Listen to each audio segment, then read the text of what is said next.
What is it? The main thing I got from it was like this sense of feeling seen and validated.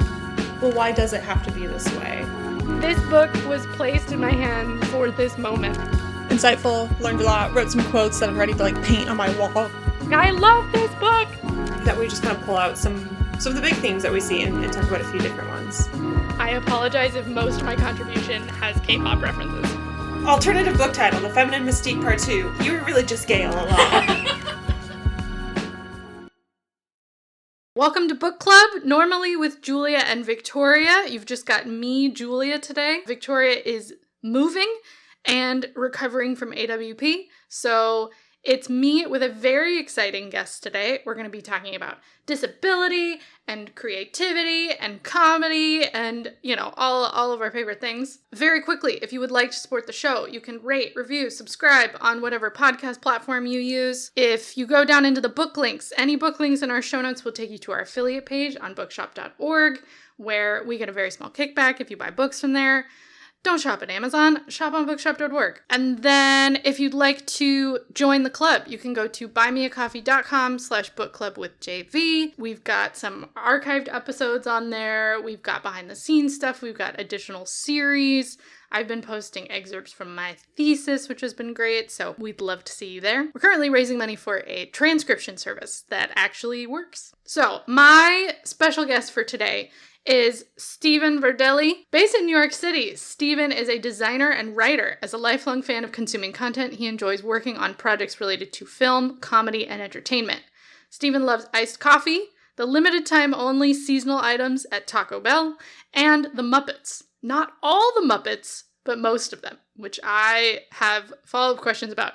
Steven has neuromuscular disability known as spinal muscular atrophy and is a full-time wheelchair user. His experience has led him to become an advocate for positive disability representation in television and film, and to create the first ever disability satire magazine, The Squeaky Wheel, which, full disclosure, I am a copy editor for, which is a lot of fun. I gotta tell you. So, everyone, welcome Steven! Hello. Welcome. Thank you. Very excited to have you here. We have a lot to get into today, but first of all, please explain the Muppets thing. So I'm not going to name names here. I think you might have seen there's been some recent podcast scandals going on. So we have to be careful whose name we talk about. I'm not going to talk about J-Lo.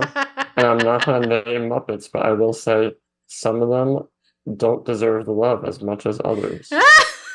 And I'll leave it at that. We'll talk off mic, off the record, and then I'll ask again. Sounds good.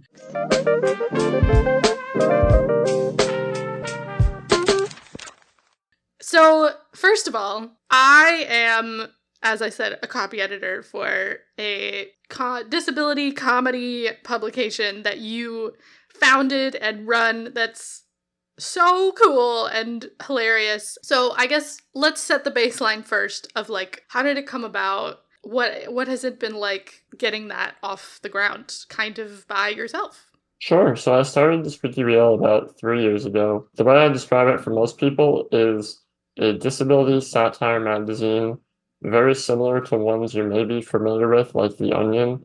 It's definitely a popular one. Reductress is another big one, and Clickhole. There's all these big internet satire publications, and my goal with the Squeaky Wheel was, let's make a disability version of that, primarily because I had all these kind of funny disability stories in my head, and I could not figure out sort of the right way to get them out.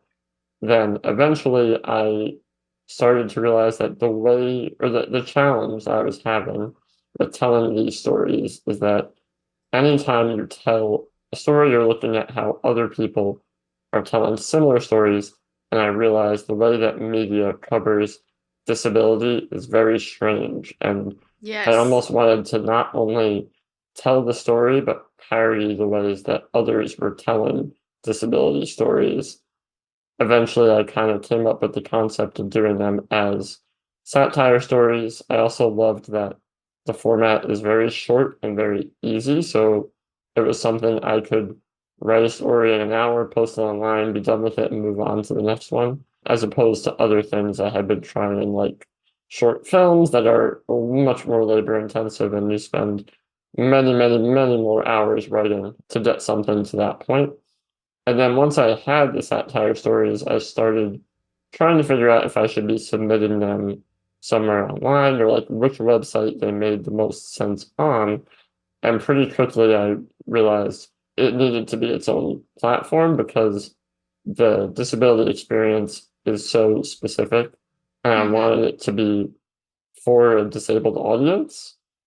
And you kind of lose that specificity if you try and put something on a much broader platform. Yeah, because context, I mean, so much of comedy is context. I can 100% imagine editors for various comedy publications feeling like they do not have the authority to make jokes about disability and be like, I think this is funny, but we can't publish this because there's a kind of people have so much anxiety about saying the wrong thing or like feeling like they can only talk about disability in a very particular way because like you said there aren't a lot of models for disability related comedy that treats disabled people like people. You know? Exactly. I feel like you've identified a real gap in our sort of cultural production, comedy production, and been like, this literally doesn't exist. There is no place to put this. I have to make something new.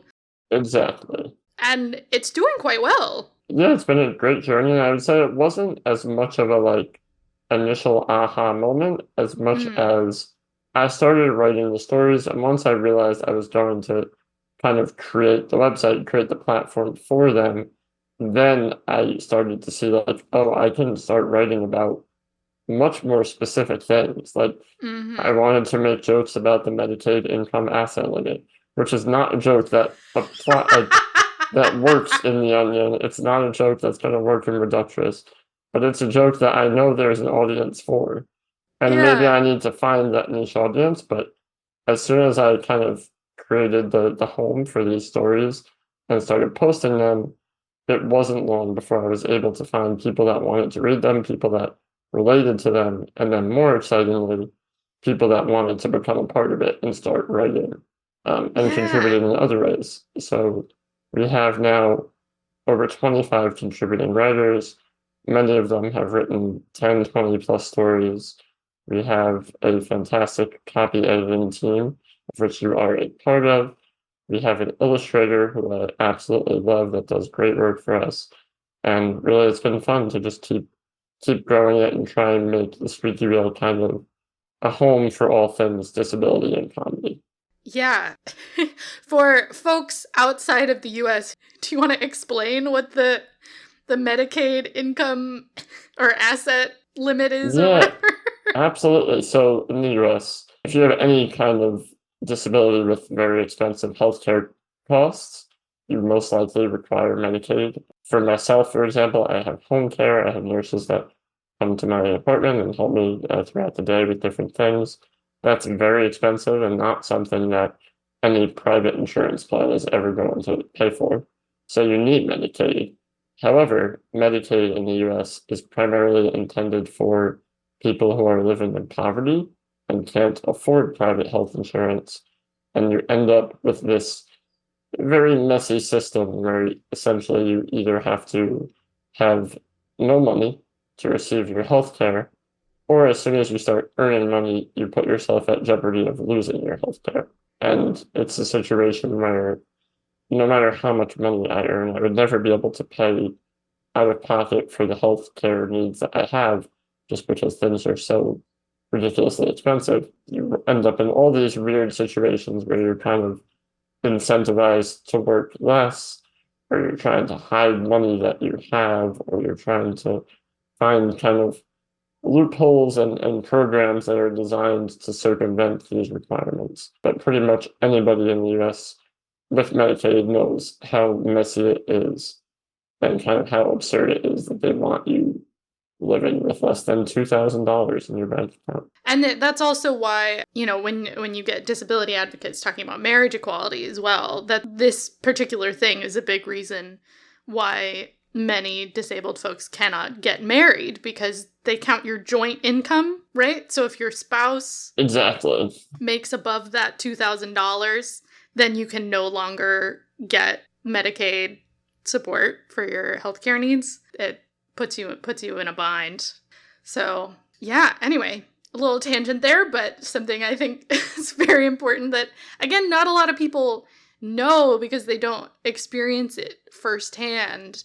And so jokes about that wouldn't even land with them because they're like, would it, like, any kind of meme about, like, the 2001st dollar in your bank account are so funny. But if you don't know about those limits, then, like, it's just gonna go right over your head. So then, you say in your bio you're a designer, you love everything to do with creativity, and, you now run this publication. So take us back a little bit. Young Steven, what has your relationship with creativity been like throughout your life? And has it, like, changed over time? Do you feel like you've gotten more or less jaded? Have you maybe found your niche now and feeling more confident about it? Like, how has that evolved over time? I would say that I was always really interested in kind of all different creative fields. When I was in high school, I was really into illustration, drawing, painting, kind of all the high school art class type activities. And then when it came time to pick a major for college, I ended up on graphic design because I wanted to sort of stay in that creative mindset. And I thought graphic design was something that worked kind of well within my physical capabilities. It had a relatively stable job market and all these different things that kind of went into it. And I feel like in college is where I really kind of started taking it more seriously and feeling like oh, if I'm creative and, like, I can actually use sort of the creative skills and backgrounds and experiences to, like, say things about the world, because I hadn't thought of it in that way. When I was in high school, I was like, oh, that's a cool tree, I'm gonna draw a picture of it, and that was that. Yeah. And then as soon as I started realizing kind of how I could use creativity to talk about my experience as a disabled person and all other things, I wanted to branch out from just design. So I started working as a graphic designer straight out of college for NBC Universal, doing kind of different TV and media related graphics. And I wanted to start writing because I felt that writing was an interesting way to say things that you can't necessarily do with design. And then I always wanted my writing to be funny. I always liked things that were funny. I always found that adding humor made messages seem more relatable and more enjoyable, and it made me more receptive to other people's opinions and politics if they had a sense of humor about it. They felt like someone I could trust, and I realized that that was kind of the route I wanted to put behind my writing and behind my ideas was, listen, I may be saying things that make me sound angry or I may be complaining a lot, but if I'm complaining with a little bit of humor behind it, you're going to be a little more receptive to it. You're going to listen, you're going to be more open-minded to it. And that was kind of how I landed on humor writing. And then, like I said, the land from humor writing to internet satire niche stories was largely about what is a format that I can do repeatedly with ease, get it out there fast, and be able to say a lot of things in a timely manner. Because as much as I love TV and film, those things are expensive. They require a large team. It's a whole different production, and I really wanted to just, like, say stuff and say it fast. Yeah, we had something kind of similar when we first started the podcast. We were like, we just need to go. We just need to run with this, because if we wait and try and make it this elaborate production process, try and make it perfect right away, we're never going to do it. We're never going to release it. We're never going to make it. Exactly. A lot of times to get off the ground, you kind of just have to go. You just have to be like, let's just do it. And then we can refine and bring in more people and bring in more tech and whatever as we go. Yeah. So I'm really interested in what you said about complaining, putting complaining as a with humor, as a joke, people will be more receptive. Was that like, have people been weird about what you feel like you're allowed, in air quotes, to say about your experience being disabled? Like, have they made you feel like you're not allowed to complain, or that you should only be complaining, or like you're not allowed to have anything good, or you're not allowed to say anything bad? Like, do you feel like that has been difficult over time? I don't know that I ever felt like I was forced or not allowed to complain, but I was always very, very aware of how I was being perceived. And not even really myself, but more other disabled people who I would see had kind of large online followings or had kind of platforms to be saying things out there. And I would read the comments and I would see the way that the internet responded to disabled people. I think that's a really difficult thing because often I would see someone complaining about a totally valid issue like Medicaid, example that we talked about before. And a lot of the comments are just people that aren't fully understanding, or they're not sort of fully agreeing or necessarily even trying to understand the issue. Um, we live in sort of very polarized political climates, and I think that people are very, very quick to have strong reactions. Yeah. I used to always call the Squeaky Wheel a satire blog, and I even stopped doing that purely because people like react poorly to the word blog. It has like a weird stigma that it's like political and that it's gonna be people complaining and that it's a whole thing like I just don't want to deal with. So I feel like that was really part of it was I saw the people who were getting the most positive reactions and who seemed like they were really changing minds, and those people were doing it with humor. I think Shane Burkle is someone who I looked up to a lot at that time, who has now kind of blown up. Him and his wife Hannah now have quite a big following and platform, but I always thought it was very impressive how he was able to kind of weave humor into stories that weren't necessarily politically neutral or kind of he was still taking a stance, he was still saying things, but because it kind of had that sugar coating over it, people were much more receptive to it. Yeah, because it, like, I do not have experience with the kind of, advocacy that you have been doing, but I, like, on a very small scale, talking to, like, previous coworkers or friends or whatever, people tend to be really, really tense.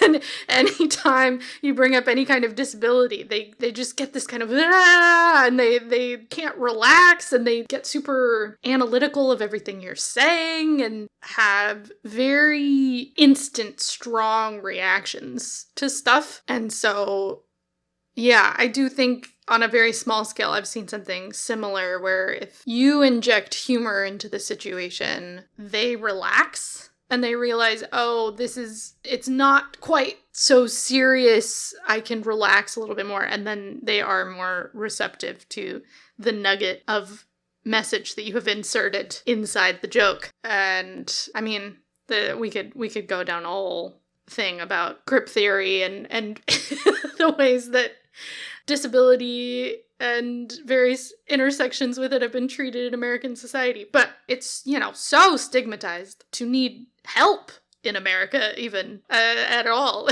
that, like, I think people get very freaked out. Yeah, I think disabled people using humor is nothing new. I always try and say, like, the inspiration for the kind of style of humor and tone of humor has existed long before me, and it's kind of just a part of being a disabled person. Because like you said, like people are often uncomfortable just by your presence, and you're kind of using humor as a way to signal that like I'm not a threat, I'm a friend, I am someone who is just like you in many other ways, and kind of disabled people have always used humor in that way. And what we're trying to do with the Squeaky Wheel is build on that and do it online and do it in a environment being social media that is like super polarized and reactionary.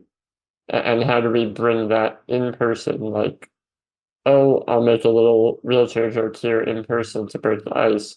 How do we bring that sentiment to Instagram? 100%.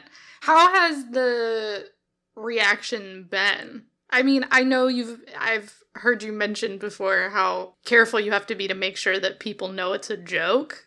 Yeah, so I think that comes from kind of misinformation Mm, issues, and like there's just so much misinformation online that I never want to feel like we're contributing to that problem, yes. particularly when we're, making up a Anthony Fauci quote, and like we have to do it because it's funny, but we have to do it responsibly and not in a way that is going to get out of our platform. You'll notice all of our stories, like when I post them on Instagram, have our logo in the background that is not like, oh, I love our logo so much it has to be there. That is Uh-huh. because if people screenshot it and share it, I want it to be able to be traced back to us. And Mm-hmm. then you'll see plastered on our website, our homepage, everywhere it says satire/parody account. That is super intentional. Mm-hmm. Because again, I don't want to be contributing to misinformation. I think it also comes up a lot with the writers when we're writing stories. I want the reader to know very clearly this part is a joke, this part is true. And Mm. that is not always the easiest when you're trying to weave true facts and fictional stories into the same sort of piece of content.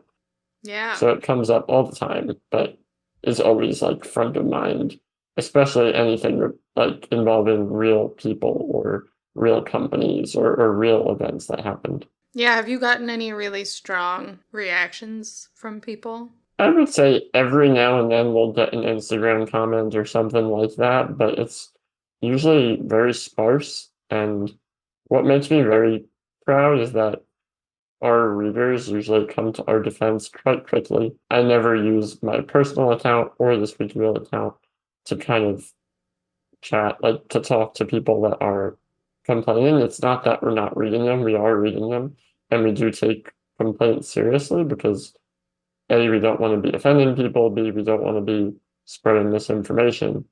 But Mm-hmm. I've never gotten the vibe or the impression that anything we've posted has upset a large number of people. It's been far and few between, and I think the majority have always felt pretty good about what we've done. That's awesome.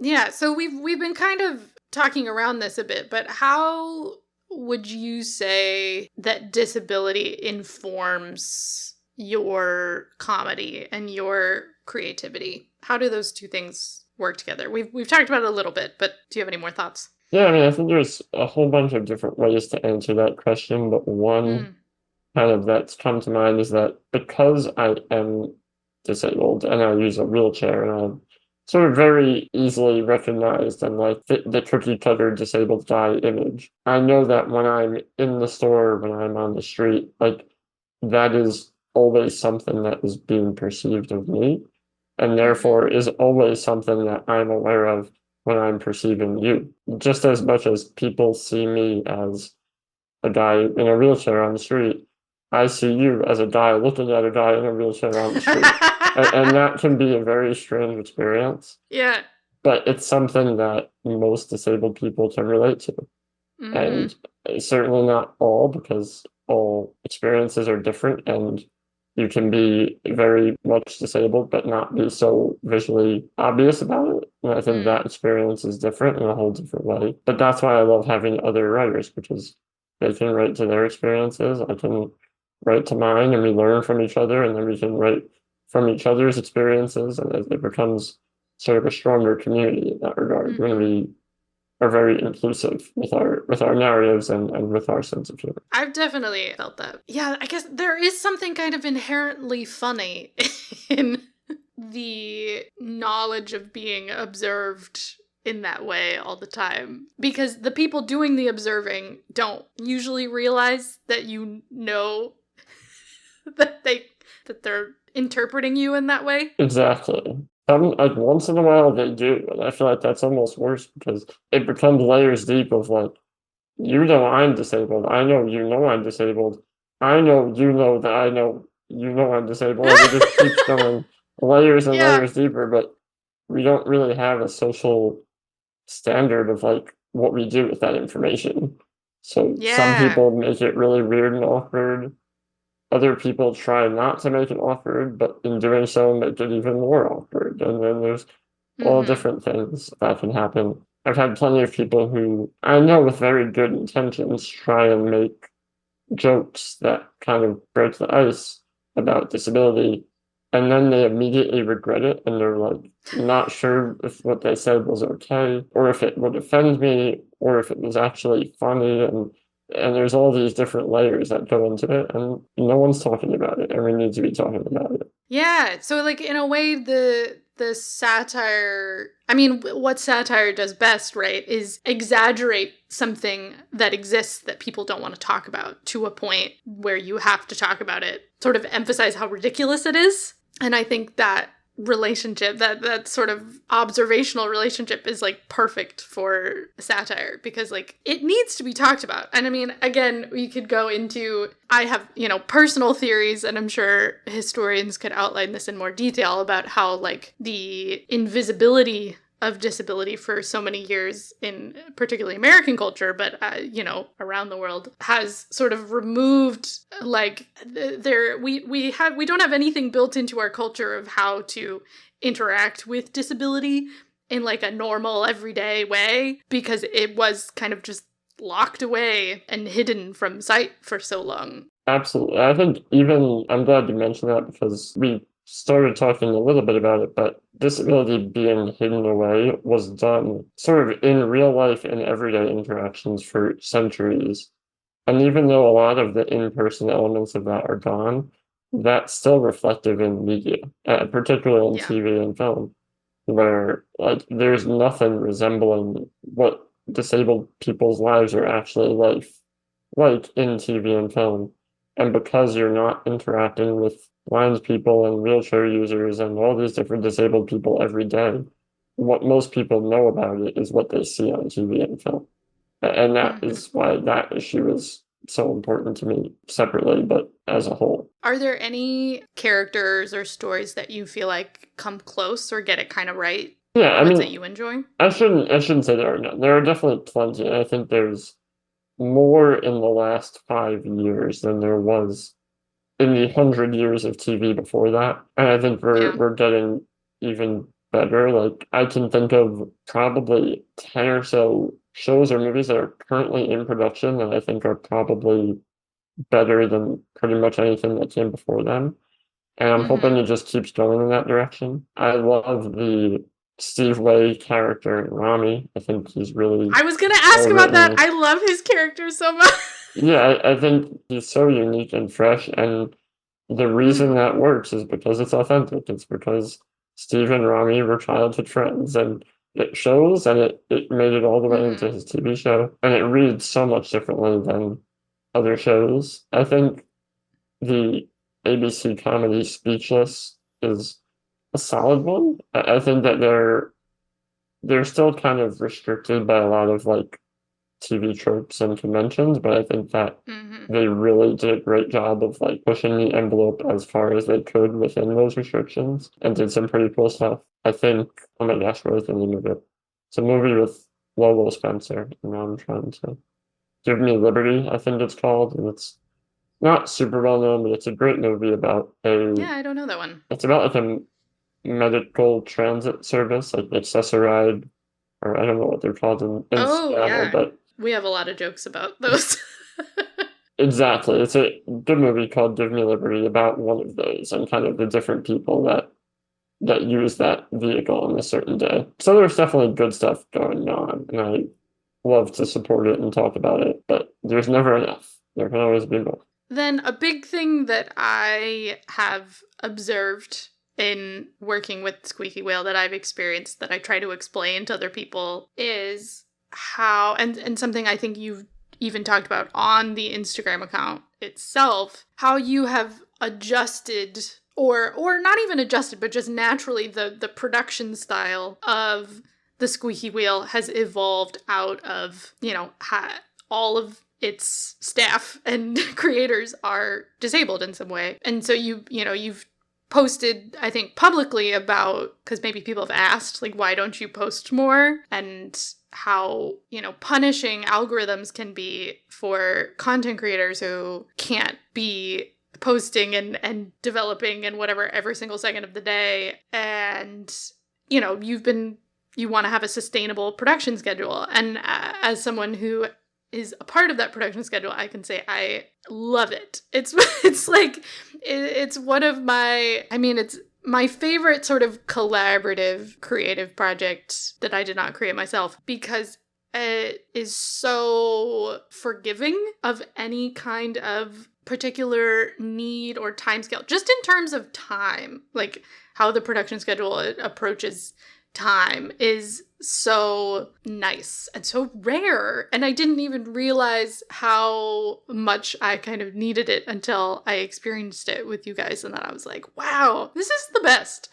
So can you talk more about that? Of like how much of the production process just sort of naturally evolved out of, you living your life versus like what things are kind of intentional choices to do things differently? Yes, I think first and foremost, the production process evolved as a combination of what I thought it should be and what the writers and other contributors were telling me it needed to be. I think there was never a misalignment there. I was always kind of on the same page. In the 3 years that I've been running it, there's been several surveys sent out to the writers of like, tell me how I can support you better. What can we do differently? What are the issues? And something that comes up time and time again with everyone is, oh, I would love to write, but like, I don't know how much time I have, or I don't always know if I'm going to have the energy, and I don't want to commit myself to another project if I don't think I can deliver on it. And it is a joy to be able to say, no, you can contribute whenever you feel like it. And I will keep you on the list, and you send me a story when you want to write it, and we'll make it sure it gets published by the time it needs to be published. But 95% of our content, I would say, is evergreen, or we start it so far in advance that we build in plenty of time for delays and slow copying schedule and things like that I know not every sort of internet publication is working with. Particularly the more serious ones, I would say a lot of the satire ones do a really good job of like pacing and giving everyone a lot of time. I believe that's primarily because most people in comedy are disabled and or neurodivergent and or are kind of working on other stuff at the same time already. So I think, again, like, it's not super unique to us, but I would say it's more intentional with us that everyone is accommodated as best as we can. And behind the scenes, there is a lot of like one-off requests that I get from writers of, oh, I can't do this part. I just can't do this part. Can you do this part for me? Or, oh, I know I said I was going to write it, but actually I don't want to anymore. And a million other random requests that come in, and like, it's just about being a decent person. Like, I'm not gonna be a dick about it. If it's something I can help with, sure. If I don't have the time or I don't have the spoons myself, maybe I can find someone else that can pick up the piece that needs to be done. And really, it's just treating people like people and not treating them as if they're kind of like all the same, because everyone's needs are different. And I will do my best to accommodate our contributors however I can. It sounds so simple, and yet, like, I haven't worked in comedy writing much myself, so I will say I don't really have any of that kind of experience to compare it to, which, as you say, maybe Squeaky Wheel is not quite as rare in that particular field, but having worked in more literary or journalistic spheres, those are so punishing. Absolutely. And academia as well, like so punishing. And timelines are everything. You're doing so much for so little just to like hope that you can get to some stability one day and all that kind of stuff. And so, yeah, the amount of creative freedom that evolves from knowing that if you miss a deadline or if something in your situation changes, you will still have security in that creative relationship. Such a game changer. I think a lot of that too stems from like the way the economy works for a lot of these big publications is they're so utterly dependent on a certain number of posts per day or a certain number of stories per week. And if they're not meeting that threshold, their bills aren't being paid and they're not able to sustain. And I think what we've built with the Squeaky Wheel, which is exciting and does kind of differentiate us from the other satire platforms, at least, is that we're set up as a nonprofit organization. I think we're the only one, as far as I know, that is set up that way. And that allows us to kind of detach our funding from the quantity of our posting.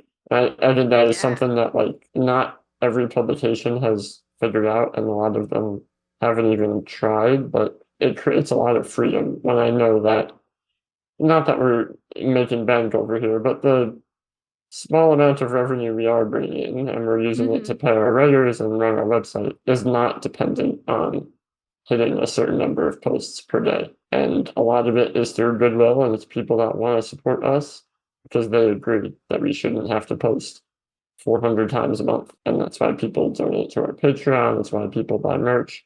It's why people make direct donations to the organization. All these different ways that we're kind of raising money are entirely separate from sort of the Instagram model of, oh, if I get 800,000 likes in a month, that converts to this many ad dollars, and I need to hit this many likes per post in order to monetize. It's a very different way of thinking, but it took us a couple years to get that up and running. So we had a lot of volunteer. Yeah, how was that? I mean, it was great that everybody was so happy to contribute voluntarily. But I love now that we're able to pay our writers and copy editors and all of that, and still a relatively small amount. But as long as we keep doing big things, it'll keep growing. And as long as it keeps growing, I think people will then be able to contribute more. And it's kind of a cycle that feeds itself. If we're doing good work, there will be more money coming in. And if we detach it from the quantity of the work, we can work at our own pace. Yeah, I mean, it seems like because you identified kind of a gap in the kind of publications that existed and jokes that were being made and such, just you having the platform, there were so many people who were so excited to have the chance to contribute for free because it was such like a, oh, I've always wanted this to exist kind of thing. But yeah, it is very exciting if people can also be paid for that. Absolutely. I'm always the kind of person where I'm like, money, like as a concept, doesn't really, just doesn't compute for me. And so I'm like, well, whether or not you pay me, it's fine. But like on principle, people should be paid for their labor. And so I'm like, when I'm talking about myself, I'm like, nah, whatever you want to do. But when there's other people involved, I'm like, they should be paying you. I get very up in arms about other people, which it's a weird thing I need to work out with myself. I think I'm the same way myself. Yeah. Even to this day, like I have not paid myself a penny for Squeaky Wheel, and it's not because I'm never going to, but it's because I really want to keep it as sustainable as I can, and I don't think we're there yet. And again, it's not that I don't value my own work, but it's that I want to put that money and that energy back into it so it can grow faster. Yeah, so then speaking about growth, do you have a vision for the Squeaky Wheel long term? Are there things coming up that you're excited about? Kind of what is in the future? So there's two kind of upcoming projects that I would love to talk about. Yeah. The first is we have a Canadian television series in production that will be airing on TV in Canada on a wonderful network called AMI sometime in the summer. I've been working very closely with that team and have got to see all the heart and effort and energy being poured into that show. and it's been done closely in collaboration with myself and our organization, but also with an entirely new team of talented Canadian disabled people who are writers and actors and producers that are putting together this project. So that's really exciting. So I'm cool. really not only excited for this amazing season of television that they've created, but the potential down the line of more seasons and branching outside of Canada and kind of what the Squeaky Wheel voice and tone looks like on screen. Yeah. So I think that's really exciting. And then the other one is we've been doing workshops for disabled student organizations at different colleges. And that has been really cool. And I think that it's really fun to be able to talk with a group of disabled college students about the same things we're talking about now. Yeah, I mean, I think that that's a really cool platform for us. And I'd love to kind of use the Squeaky Wheel as a educational tool to bring more disabled people into writing, into comedy, into humor, and make us kind of a gateway into a bigger industry and create those connections. Yeah. Because in order to be published, you have to be published. Exactly. And it's like that age-old, like, you know, the creative paradox of, like, in order for someone to trust you with a creative project, so often you have to have already done it. But in order to have done it, someone had to have trusted you to do it. And so, yeah, I think that's really awesome that you can use this as people's kind of first steps so that they've got a portfolio or something on their resume and be like, hey, look, I can do this. I'm good at this. Not only is it, like, you're definitely right, you need that experience in order to actually get to any of the real good opportunities. But it's also really hard to learn and develop if you're working alone in a vacuum. I think that even myself, like, I wanted to write humor, I wanted to write comedy, and I didn't really have anywhere to write it, and I didn't have ways to get feedback, and I didn't have this kind of support because I wanted to write about disability things, and there wasn't sort of people that were creating platforms for stuff like that. Mm-hmm. So I fortunately was able to write for a different satire publication, The Broadway Beat, which is about like musical theater and just happens to be another kind of interest of mine, and learned a lot of the technical skills when I started writing for them. But I learned way more, I would say, from writing for the Squeaky Wheel because of all the writers and getting to see how Leslie and Nate and Julia and Jenny and all of our talented writers tackle these topics that are very close to me and being like, oh, I could learn from them. I could do it this way. Like, again, I've learned so much from our writers, and I think all of us learn from each other. So it's not only about getting it on your resume, but it's about creating that environment where you get better and improve. Yeah.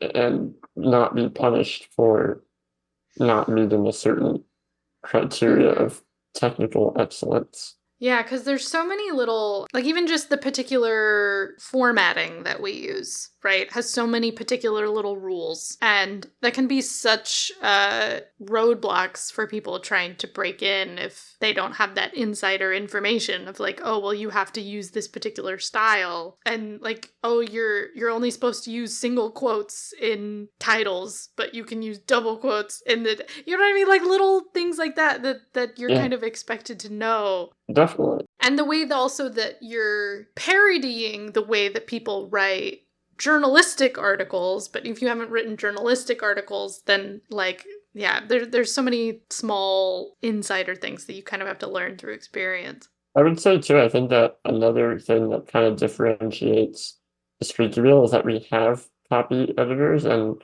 we have a copy editing process. As far as I know, all the other satire publications, ones I've written for, ones I've kind of talked to, there's a content editor and they might do some spelling and grammar and things like that, but most of them don't really follow copy style in the way that we do.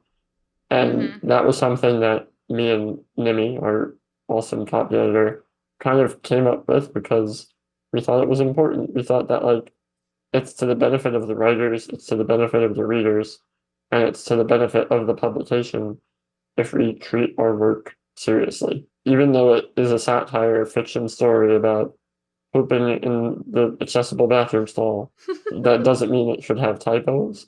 That doesn't mean it doesn't need proper punctuation. Like there's a system in place to that experience, and it's because we care about the work and we treat it with that respect. I think a lot of the writers Yeah. learn from that in a way that you don't always learn from in other loose social collaborative online projects. I have to say, I really enjoy being on that side. So I get to read everyone's work before it goes out. And I also feel like I'm, helping people. I mean, editing a lot of your stories is just like, oh, hey, you should probably put a comma here. But, for some of the newer writers, it feels like maybe this is some of the first piece of feedback that they've ever gotten. And so like I get to be like, hey, try this. Yep. And I find that very fun. I've always loved being on that end more than like making new stuff. I find that very, very stressful. And the pressure to be funny, so stressful. But I love helping other people be funny.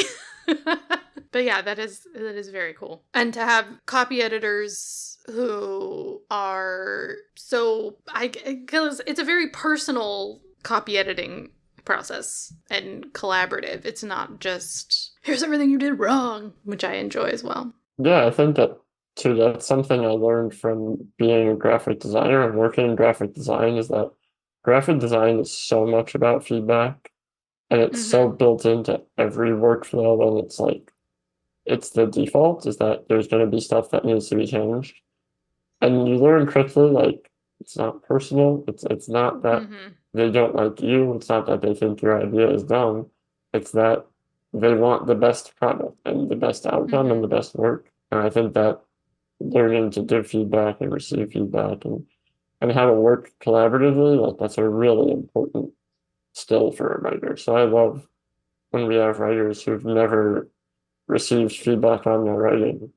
And I get to be like, all right, like here are your strengths. Like telling them like you're really good at this. You should do more of this. And like this thing you did maybe isn't working, and here's why. And here's what I would do if I were you. It's often not about proposing, at least on my side of the editing. Like it's not about telling them exactly what to change. It's about saying, here's why it's not working for me.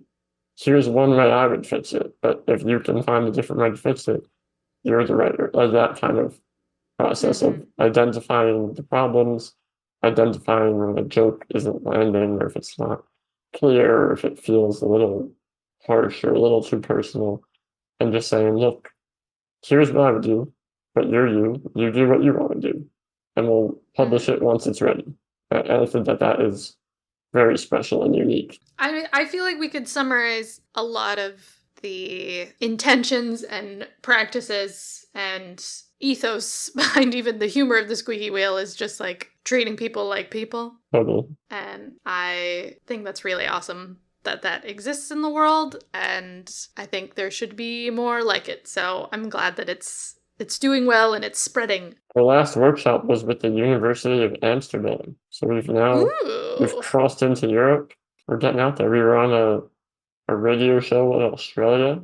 I heard they were talking about us, so we're getting our way around the earth. Wow. Yeah, I mean, talk about all that's around the earth. Australia is like the exact opposite in every way in terms of hemispheres to us. That's very exciting. Now we're talking about it on your podcast. We made it all the way back. All the way to Australia and then the other half back to Seattle. Full circle.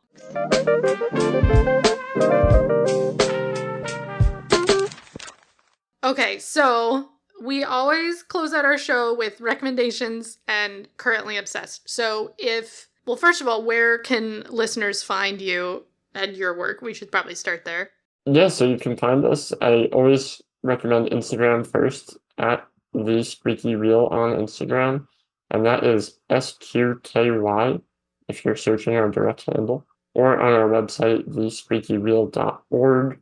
And if you go to our website, I encourage you to sign up for emails. There's a little pop-up you'll get when you land on the page that will ask you if you want to hear from us. And I hope you do, because then you'll get updates on new stories and new things that we're working on. And then if listeners find the Squeaky Wheel and they're like, this is great, what else would you recommend to them? Or vice versa? Are there things that people might enjoy that you're like, well, it's pretty similar to the Squeaky Wheel. You'll probably like what we make as well. Yes, I think first, if you're interested in internet satire, I cannot recommend enough Reductress, Hole, The Onion, Broadway Beat, The Hard Times.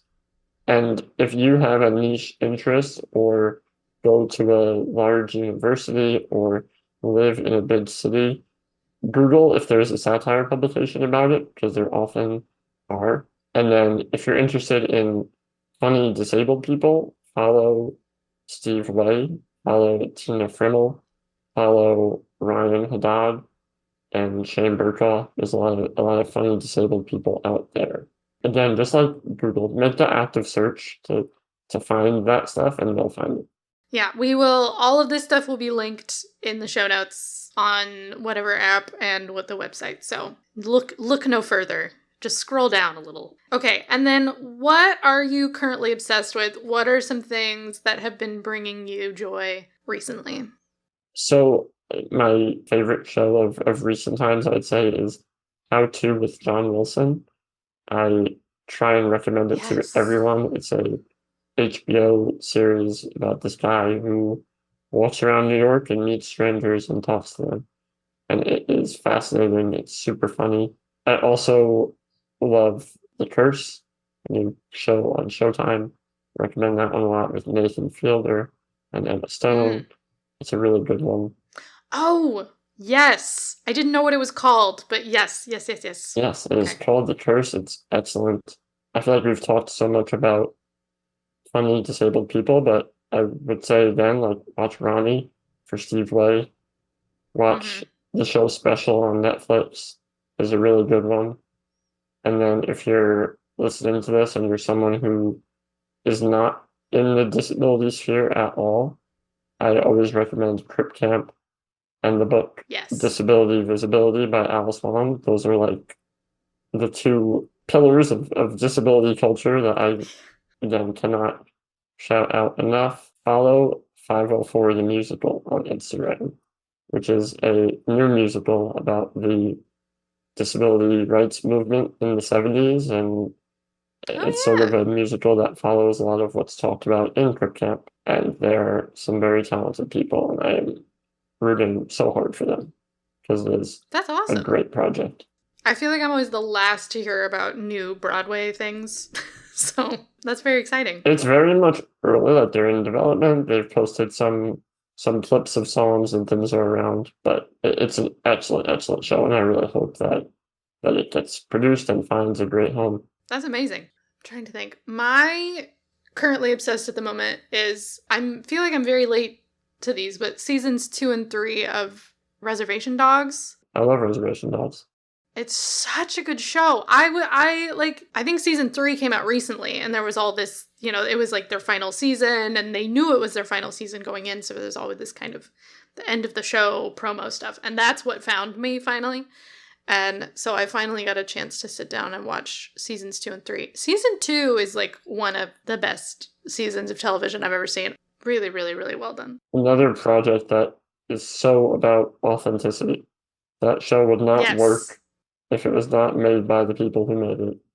And it is a story that probably should have been on TV 20 years ago, and it's great that it's on now. But again, like when we talk about humor and niche specific humor, Reservation Dogs is a great example of like how to make it work and make it work for as broad an audience as they have. That's true. I do think they're doing something similar, specifically with white audiences, where it's like, hey, unclench a little, relax for a second so you can be more receptive and understand what's going on in your own country and see these people as people. And 100%. Amazing. Well, thank you so much for doing the show and talking about all the things. I've been wanting to do this for a long time, so this has been really fun. And we will see you guys with our new series soon. Any final words to the people? Yeah, thank you for having me on. And like Julia said, do go look in the show notes to follow us and to follow all those other fantastic projects that we talked about. Listen to disabled people about their own experiences. Yes. Yeah. And it's okay to laugh. Yes, please do. Thank you for listening to Book Club with Julia and Victoria. We would love to hear your thoughts on this book or the topic we discussed, so you can share your review and recommendations with us on Instagram at BookClubWithJV, on our website, bookclubwithjv.com, or by leaving a review on Apple Podcasts. You can also visit our website for show notes with links to all of the recommendations and the things bringing us joy. If you don't already, go ahead and follow us on whichever podcast platform you are listening on so that you can be notified when our next episode is released. This episode was co-hosted and produced by myself, Victoria Bruick, along with Julia Clausen. Rebecca Gasme provides us with project management support. Our music is composed by Greg Bruick, and our logo was designed by Gabby Fabland. Until next time, happy reading.